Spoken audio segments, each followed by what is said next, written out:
здравие. Ангеле Христов, святый, к Тебе преподаю я, молюсь Тебя, хранитель мой святый, преданный мне на соблюдение души и тела моего грешного от святого крещения.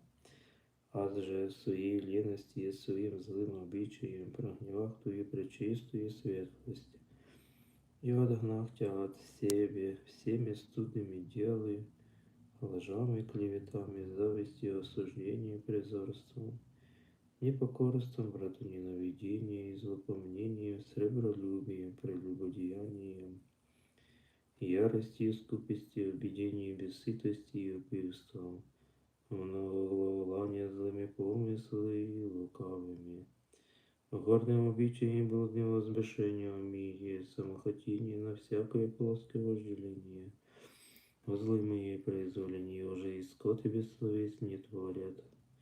Да как возможешь узрите на меня или приступите ко мне, аки псы смердящие